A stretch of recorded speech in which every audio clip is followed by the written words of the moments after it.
Good morning, everybody. It is me, Pacific. Yesterday, I got to do that thing that we call our civic duty, called jury duty in Jefferson County. Now, I cannot reveal the details of all of this case, but what I can say, it was a case that was fairly sensitive in nature. And 50 of us were picked out of 200 plus people to go upstairs to one of the court cases involving allegations of sexual abuse. They took 24 of those people out of us and put them in the juror box and started asking them questions. It was funny. Yesterday, I go to the Jefferson County Courthouse, and you got to take off your belt, just like at TSA in the airport, put your stuff on the conveyor belt in a bucket, and they check everything. And one woman was going through a woman's entire backpack. It's like, wow. I thought to myself, they don't want somebody coming in here with a gun or a weapon or whatever. And I thought, they're worried about that. But on my way to the courthouse, it's 65 and people are hauling ASS around me, 80 miles an hour. People with suits and ties, professionals, people older than me, and cutting in and out, driving very dangerous, very aggressive. And I thought, man, we have no protection out here, and they're worried about somebody brandishing a weapon in the courthouse.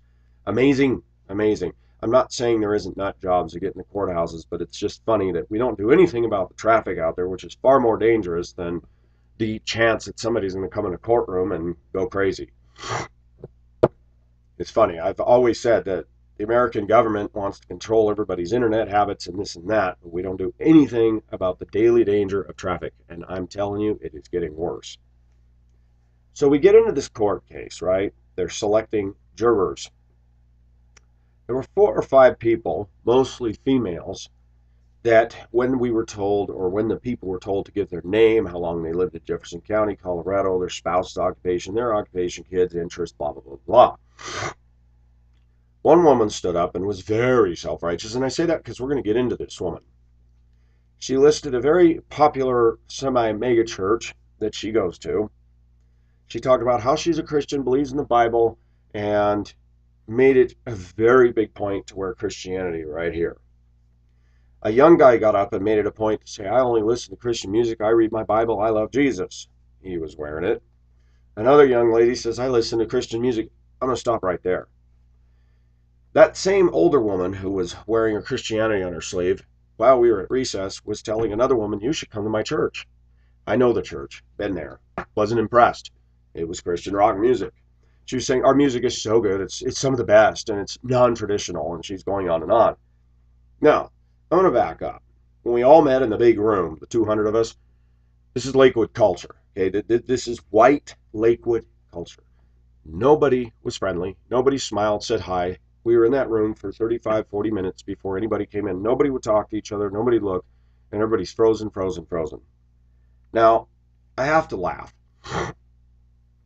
In my culture, I have just noticed that people are rigid and scared and timid. But those same people get in their SUVs and they're cutting people off, flipping people off.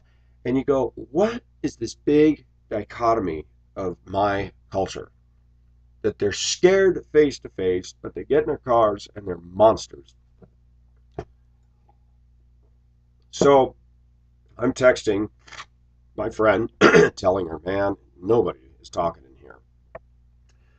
So the people for Jesus, several of them made no bones about their interest in Christian music, their love for God, their love for church. None of them were friendly. I'd come out in the hall, smile at them, nothing. But the one was proselytizing the other. You should come to my church. You should come. I'm really involved. I greet people. My husband, I run the parking lot, and we this, we that. But during the trial, they had to make it a point to witness for Jesus. Now, for those of you that are my Christian brothers and sisters, I am not anti-God. You know that. I am a Christian. But the one thing that taught me is I don't need to go in there and wear my Christianity on my sleeve. What I need to go in there is show people that I have a sound mind and that I can be an objective juror. These people, when the questioning came down, the defense attorney says, does anybody have a problem with the charges that were read? And of course, these women shot up their hands right away. My Christian beliefs and my Bible, my God would never permit this. Child abuse, sexual abuse is just wrong. It's just wrong. It's just wrong. And I listen to this, and the attorney says, I understand that. But do you believe that these are allegations, that the person is innocent until proven guilty? Oh, no, no, no. And this one young guy says, the Bible says to avoid the appearance of evil, and just the fact he's here proves he didn't avoid the appearance of evil. I'm like, nice. Now we're going to quote scripture in the trial. Each one of these people were running off emotion. They were hiding behind their religion, hiding behind Jesus. The judge, after these people were pushing their God and their Christianity and how spiritual they are, and I'm going to tell you something, I thought it was a load of crap. Because I watched these people. They were not nice. They were not friendly. And let me tell you something, viewers, when you go to jury trial or jury duty, your job is to understand the law. Your job is to hear both sides and make a rational, intelligent decision based on the evidence. You have to prove beyond reasonable doubt. That's in our Constitution. Christians know that. But something in modern Christianity, people get in their little Christian clique, and they all think that they're above all this, and they're just going to sit there and get their brownie points for Jesus, come into the courtroom, witness to everybody about their Jesus, and then they're going to sit there and say, I really don't even want to officiate on this trial because I believe the guy's guilty no matter what. Doesn't know the guy, doesn't know the case. So, the judge was a very kind and patient man, very soft-spoken, some salt and pepper hair, and I liked him. After all this stuff was done, he talked to the attorneys quietly. Then he says this. I notice that many of you are conservatives on here, and that's fine. And I'm sure many of you conservatives have heard the term activist judges. And we try to prevent activist judges. We try to let the jurors hear the case. We need to hear both sides. He says, many of you are automatically siding with a 15-year-old girl. But you know, and we all know that children can lie. We haven't even heard the testimony. We haven't even heard the case. But there's also something, and he looked at the juror box and he says, as activist jurors, and I'm seeing that right now, when we come to a trial, we cannot have preconceived bias and notions. We need to hear. And let me tell you something, viewers, what I used to be taught as a Christian. The jury panels were spineless people, that both sides choose that's the one that's going to represent their side. And actually, I want to tell you what I saw yesterday. America has its problems, but I'm going to tell you what I saw. The two women attorneys representing the 15-year-old girl, they both had dyed blonde hair, the brown root showing out. The one had her hair tied up in an uptight bun. Both of them did not look friendly or warm at all. And I know people are going to tell me, well, attorneys aren't. The other attorney looked more laid back for the defense. My first thought was, these women are feminists and they're man haters. So they sought to remove, and something else I saw in Lakewood, Jefferson County culture, is they didn't feel comfortable with the man who was Hispanic. He couldn't speak English, so he's not going to testify because nobody in the room knows Spanish except the attorney. They had a problem with that. I was sitting behind the defense, and I could clearly see the interpreters talking quietly in a microphone through a Bluetooth in his ear. And I thought, the attorney asked, so if somebody doesn't testify, do you think they're guilty? The Christians all said, absolutely, absolutely. And I thought, you just shot yourself in the foot, Christians. What did Jesus do, for those of you that read the Bible? And I know atheists have read it. Jesus didn't answer Pilate, did he? And what did Pilate say? Why are you not answering me? Do you not know that I have the power to hand you over to life or death? And guess what?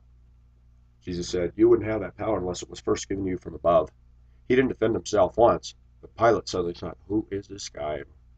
He was scared.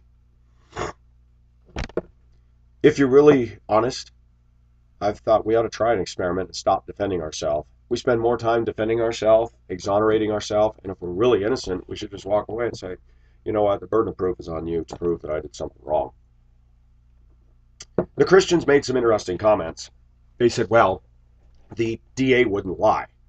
Oh, really? You believe our justice is so airtight that justice actually put Jesus on the cross? That you ignore that? But you actually believe the DA and the Lakewood police and the authorities involved would actually do their job perfectly without any flaw?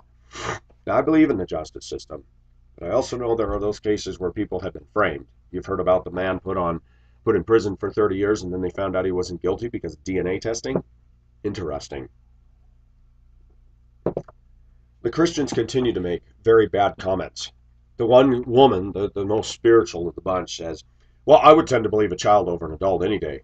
I'm reflecting back on the lovely teenagers I had this year that ripped up my seats and wrote F you and drew penises all over the back of the seat.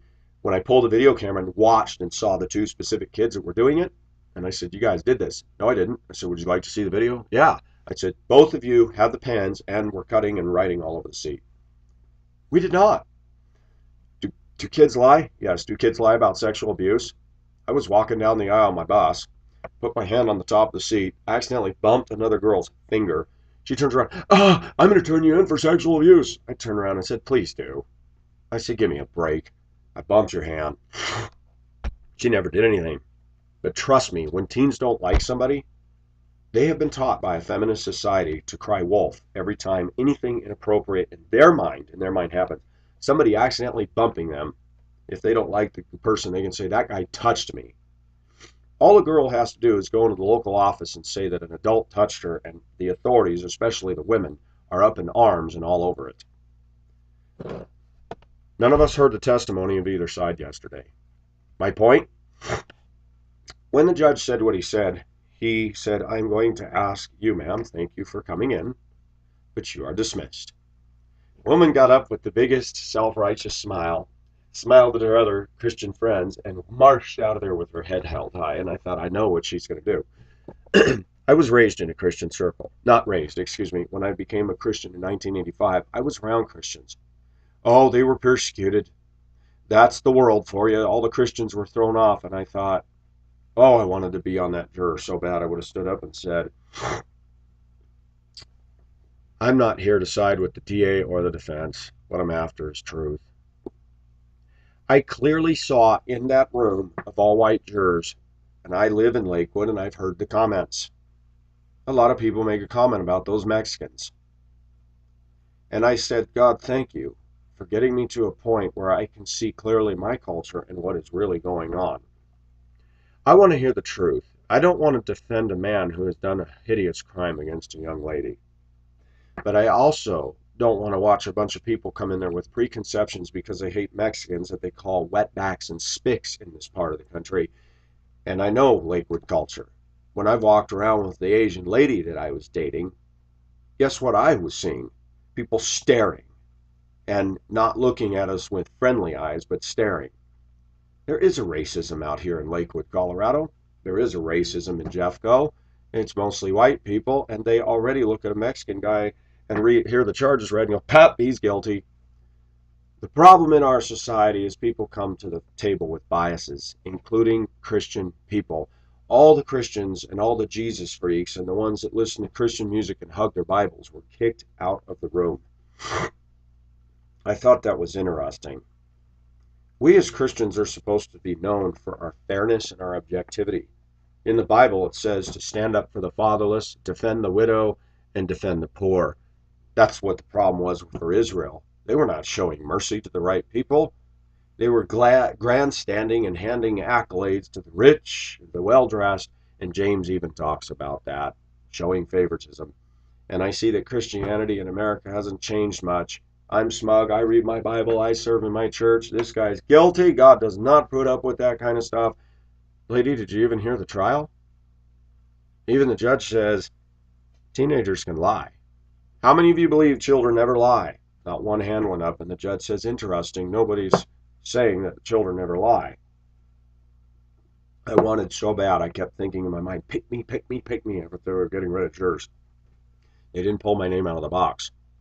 I would have said some things that would have made all those white people uncomfortable. I would have said I've dated Asian women and I've gotten the stares. And it wasn't until I moved overseas that I saw how our white culture, and even the defense attorney said to one guy, look around the room. Do you believe that this is a jury of one's peers? And I knew exactly what he was saying. It was all white people. And the one Hispanic male, all he did was politely say to the DA, you know, there was a teenage girl once that I knew that lied, was coming on to a man, flirting with him, and then turned him in even though he didn't do anything. She asked for him to leave. There's the one Hispanic that could at least balance, barely balance, the Hispanic on trial. Removed.